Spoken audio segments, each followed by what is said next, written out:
Hello friends, welcome back to our channel. तो दोस्तों, mister ल्यू शुरू से ही इनविंसिबल यूनिवर्स में एक मिस्ट्री रहा है, लेकिन सीजन 3 फाइनली उसको स्पॉटलाइट में ले आता है। दोस्तों, जब बैटल बिस्ट वापस आया तो सबका ध्यान उस पर था, पर एपिसोड 5 में मिस्टर ल्यू का full fleshed dragon form reveal होने के बाद फैंस को याद आया कि अर्थ पे सिर्फ विल्चरमाइट ही नहीं और भी खतरनाक डेंजर्स छुपे हुए हैं। उसके लिमिटेड स्क्रीन टाइम के बावजूद उसकी पावर्स और बैक स्टोरी इतनी टेरिफाइंग और मिस्टीरियस है कि वो शो के सबसे इंट्रिगिंग विलेंस में से एक बन गया है। तो चलिए उसके पावर्स और ओरिजिन के बारे में बात करते हैं।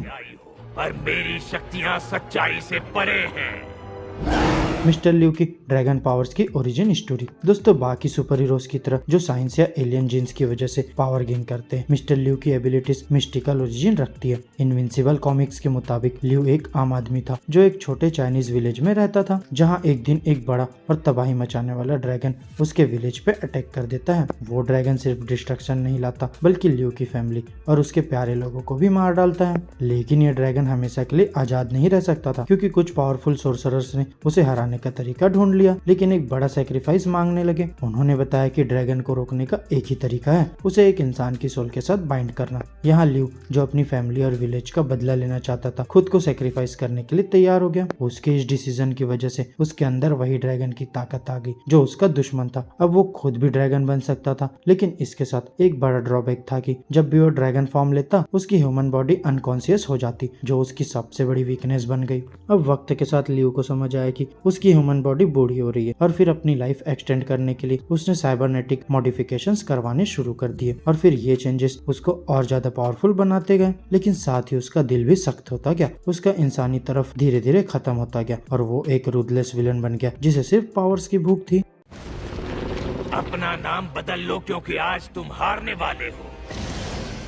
एक लिविंग ड्रैगन का खतरा। मिस्टर ल्यू की एबिलिटी की वजह से वो सबसे डेंजरस विलन्स में से एक बन गया है। सिर्फ ब्रूट स्ट्रेंथ ही नहीं, उसके ड्रैगन फॉर्म की वजह से वो पूरा का पूरा सिटी तबाह कर सकता है। उसकी पावर्स में सुपर ह्यूमन स्ट्रेंथ, फ्लाइट और फायर ब्रीथिंग शामिल है। जब वो अपना पूरा फॉर्म लेता है तो इतना बड़ा और भारी हो जाता है कि बिल्डिंग्स उसके नीचे गिर जाती है। उसके शार्प क्लॉश और दांत किसी भी डिफेंस को तोड़ सकते हैं, और उसकी आग किसी भी चीज को जला सकती है। सीजन 3 में उसका इनविंसिबल और एटम ईव के साथ जो बैटल हुआ, उसने सबको दिखा दिया कि वो कितना डेंजरस है। मार्क और ईव ने तो पूरी कोशिश की, लेकिन ल्यू की रॉ पावर और एग्रेशन के सामने वो मुश्किल से ही बचे। और फिर सबसे शॉकिंग बात ये थी कि ये पहली बार नहीं था जब ल्यू किसी विल्चरमाइट के साथ लड़ रहा था। सीजन 1 में उसकी ओमनीमैन के साथ भी एक फाइट हो चुकी है, और वो उस फाइट के बाद भी जिंदा रहा, जो एक बड़ा स्टेटमेंट है, क्योंकि किसी भी इंसान का विल्चरमाइट के साथ लड़के बच जाना ऑलमोस्ट इम्पॉसिबल होता है। लेकिन उसकी सबसे बड़ी वीकनेस ये है कि जब वो ह्यूमन फॉर्म में होता है तो वनरेबल हो जाता है। अगर कोई उसकी असली बॉडी को अटैक कर दे जब वो अनकॉन्शियस हो, तो उसकी ड्रैगन फॉर्म भी खत्म हो जाती है। पर उसका अंडरवर्ल्ड में इतना बड़ा इन्फ्लुएंस है कि उसको मारना इतना आसान नहीं है। उसके दुश्मन भी उससे डरते हैं, और ऑर्डर नाम की एक सीक्रेट ऑर्गेनाइजेशन भी उसके कंट्रोल में है।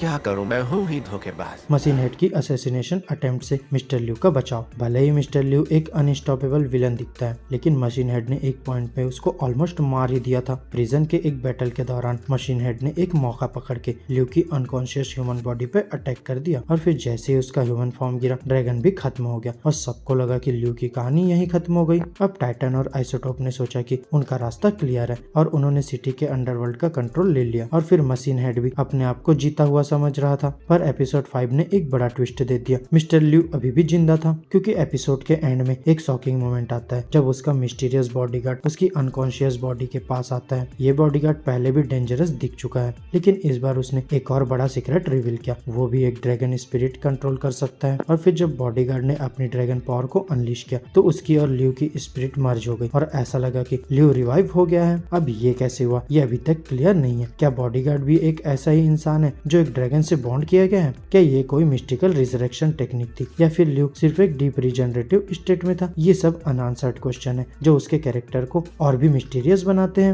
वैसे भी तुमसे तो कोई और ही निपटेगा।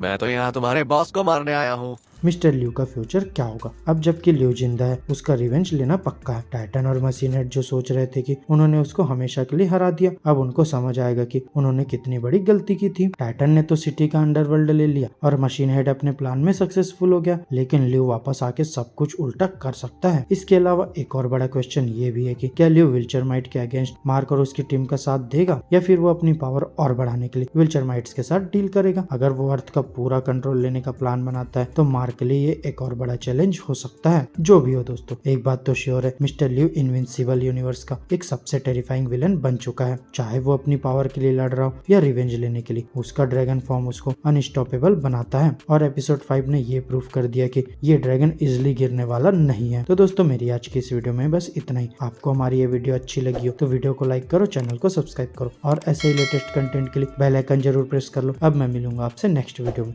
तब तक के लिए बाय बाय दोस्तों। मेरे शरीर का ध्यान रखना।